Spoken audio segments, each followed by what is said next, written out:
அப்ப இந்த அச்சங்கோயிலோட முதல் சிறப்பு என்ன? இந்த அச்சங்கோயிலோட இந்த அச்சங்கோயில் அப்படிங்கிற தங்க கிரீடத்துல இருக்கிற ஒரு பெரிய ரத்தின கல் என்ன அப்படின்னா, இங்க இருக்கிற விக்கிரகம் வந்து பரசுராமரால் பிரதிஷ்டை பண்ணப்பட்ட விக்கிரகம். இப்ப கேரளால 108 சாஸ்தா கோயில்கள் இருக்கு. அது எல்லாமே பரசுராம பிரதிஷ்டை தான். ஆனா பல கோயில்கள்ல காலப்போக்குல விக்கிரகம் வந்து மாறிடுச்சு. இப்ப சபரிமலையிலுமே வந்து பாத்தீங்கன்னா கிட்டத்தட்ட 3 தடவை விக்கிரகம் மாறிடுச்சு. இப்ப இருக்கிற விக்கிரகம் வந்து 1950கள்ல வச்சதுதான். ஆனா அச்சங்கோயில்ல பரசுராமர் என்ன விக்கிரகம் பிரதிஷ்டை பண்ணாரோ அதே விக்கிரகம் தான் இன்னும் இருக்கு. அது வந்து ரொம்ப விசேஷம் அச்சங்கோயிலை பொறுத்தவரைக்கும். அன்னைக்கு பரசுராமர் பிரதிஷ்டை பண்ண அதே விக்கிரகம் தான் இன்னி வரைக்கும் அச்சங்கோயில் விக்கிரகம். அது வந்து ரொம்ப வேற எந்த கோயிலையும் எனக்கு தெரிஞ்சு அந்த மாதிரி இல்லை. சபரிமலையும் மாறிடுச்சு, ஆரியங்காவிலையும் விக்கிரகம் வந்து பின்னப்பட்டு மாறிடுச்சு. அங்கெல்லாம் பரசுராமர் பிரதிஷ்டை பண்ண விக்கிரகம் இப்போ வரைக்கும் இல்லை. ஆனால் இந்த அச்சங்கோயிலில் அன்னைக்கு பரசுராமர் என்ன விக்கிரகம் பிரதிஷ்டை பண்ணாரோ அதே விக்கிரகம் இன்னும் இருக்குது. இது வந்து அந்த கோயிலோட முதல் சிறப்பு, மிக மிக மிக பெரிய சிறப்பு.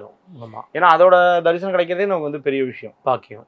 ஆமாம், அச்சங்கோயில் சுவாமி வந்து ரொம்ப ஒரு மரியாதையாக அச்சங்கோயில் ஆண்டவர் அப்படின்னு சொல்கிற வழக்கமும் உண்டு. அச்சங்கோயில் ஆண்டவர்னு சொல்லுவாங்க, அச்சங்கோயில் அரசனே சரணமையப்பா அப்படின்னு சொல்லுவாங்க.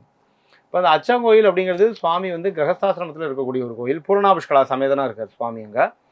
இந்த கோயிலோட ஒரு விசேஷம் என்ன அப்படின்னா, சுவாமி கையில் வந்து அமிர்த கலசம் இருக்கும் அச்சங்கோயிலில். அதாவது ஒரு சின்ன கிண்ணம் மாதிரி இருக்கும். அந்த கிண்ணத்தில் ஒரு சந்தனம் மாதிரி வச்சுருப்பா. எந்நேரமானாலும் கோயில் இந்த கோயில் வந்து என்ன அப்படின்னா, அந்த காலத்தில் சர்பசூக்தத்தால் ரிஷிகளும் முனிகளும் வழிபட்டிருக்காங்க. சர்பசூக்தம் அப்படிங்கிறது வேதத்தில் இருக்கக்கூடிய ஒரு மந்திரம், நாகங்களை முன்னிட்டு வரக்கூடிய ஒரு மந்திரம். அந்த சர்பசூக்தத்தால் ரிஷிகளும் முனிகளும் வழிபட்டு நாகபந்தனம் பண்ணியிருக்காங்க இந்த கோயிலுக்கு.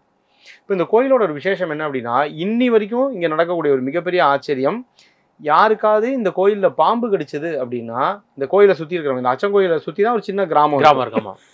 அதை தாண்டினா இந்த பக்கம் இறங்கினாலும் காடு தான், இந்த பக்கம் இறங்கினாலும் பெரிய வனம் தான், பெரிய வனம். ஆமாம். அப்போ இங்கே யாருக்காவது பாம்பு கடிச்சது அப்படின்னா, இங்கே வந்து மருத்துவர்கிட்ட போகிற வழக்கம் இன்னி வரைக்குமே கிடையாது.